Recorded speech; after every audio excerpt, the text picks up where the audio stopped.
Hello and welcome to Glenn ZB TV for Wednesday, the show that puts Glenn ZB into your virtual headset. Yes, I'm bringing New Zealand to the world, and the world to New Zealand. And don't you just hate it when you think you know who you're talking about and then you don't quite know who you're talking about? And I'm just saying that it's not... Don't just take the first Google when you Google something. We had a guy called James Blake on the Mike Hosking Breakfast on News Talk ZB this morning. Now, so James Blake apparently is Sir Peter Blake's son, and he's part of the Volvo Ocean Race. I'm pretty sure. So you Google him up, and I'm pretty sure that's him. The thing that makes me think that is him is that it's a picture of a guy on a boat. Although in saying that, there was an article about a guy called James Blake who is a rower who did a trans-Tasman rowing, and they didn't make any mention of whether he was James Blake's son. And that might be that guy, and I don't know if that's the same guy, or... Anyway, so it gets... You know, sometimes the internet just doesn't give you easy answers to these questions. And then also, of course, when you do the image search... You don't just get one James Blake. Remember this guy? The tennis player, James Blake. Well, to be honest, I went into this whole segment with a bit of an agenda because I remembered the tennis guy and then I went and started looking for pictures of him. But in actual fact, when I Googled James Blake, the tennis player, I got this picture and I thought, hang on, that's not the James Blake I remember. The James Blake I remember had crazy Lenny Kravitz here. But he shaved it all off. It doesn't look like James Blake anymore. I mean, he doesn't look like that James Blake. But then, what was really weird is that I was looking for both of those James Blakes, and the first James Blake came up was the English singer instead. It's so weird how many Jameses they have who sing in England. There's James Bay, James Blunt, James Arthur, James Blake. It's very confusing. So many Jameses. Hard to keep them all straight. Do you remember when a Porsche was a cool kind of a car? I mean, is it just me? Sometimes it's cool and sometimes it isn't, the Porsche, isn't it? It got a reputation there for a while with guys who had genuine moustaches like this. This is, and I just want to reiterate, this is not a genuine moustache. This is not, well, I haven't decided to look like this for the rest of my life because I think it's cool.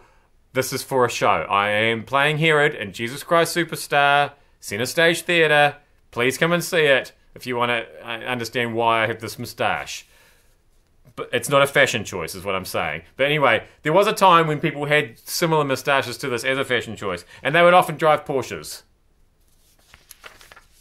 But, you know, obviously at various other times, Porsches, you know, they're expensive cars, they're cool cars. But when you put a massive giant camera on top of it and a big Huawei sign on the side of it, as Huawei has done in Barcelona, see, that's not quite so cool, is it? It just looks like it's all your holiday luggage in there, and it didn't fit in there, so you had to put it up there. It reminds me of the time I used to work with Paul Holmes on the Paul Holmes Breakfast on News Talk ZB. He had a Bentley, sporty sort of Bentley.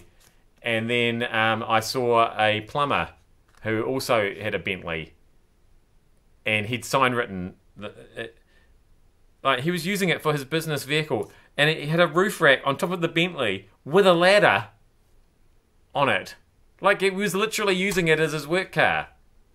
I don't know what's going on. That became a less cool Bentley at that point, and that's not that. I don't look at that and go, "Ooh, cool Porsche." Anyway. Huawei's phone is driving that, amazingly. Pretty crazy what they can do with phones these days. Speaking of which, Jetstar, they had an issue with their an A320 before it took off from Auckland, bound for Sydney, because somebody had, with the sort of the pre-flight inspections, they just put their clipboard down in the engine of the plane and it got sucked through it. Which, you know, that can lead to issues. So they had to come back to New Zealand. Surprising from Jetstar for something like that to happen to a Jetstar flight. But my point is, why are aircraft engineers using clipboards anyway? That's very analogue, isn't it? I thought planes were like virtually spaceships these days. I mean, if you're going to make notes, use a note. You know? Take the... That's my clipboard. You know? Mind you, and saying that, I wouldn't want this to go through an aircraft engine either. But it would probably do a little bit less damage than a full size. I don't know, maybe not. Finally, I've got a bit of advice here. Apparently, somebody went to Wellington's Pukeahu National War Memorial and they stole all the apples. I don't know why there are apple trees in the first place. I don't know. But apparently somebody went there with harvesting equipment. I don't really know what that means. A big sack. And they took all the apples, so nobody else is going to be able to help themselves to an apple there. A lot of questions around this. Is that a common thing for people to just eat fruit off public trees? That seems weird. But also, apparently, the fruit probably wasn't even ready to eat yet. They're normally harvested a little bit later in the season. So, I used to work on an orchard. About 3.5 years I spent working on an orchard. And what I can tell you is that if you eat a lot of apples all at once, bad things happen to you, tummy-wise. And also, especially if they're not ripe. So, if you want that person to be punished for stealing all the apples, they probably are right now. That's all I'm saying. I am glennzb. Thank you so much for having me in your virtual headset. See you back here again tomorrow.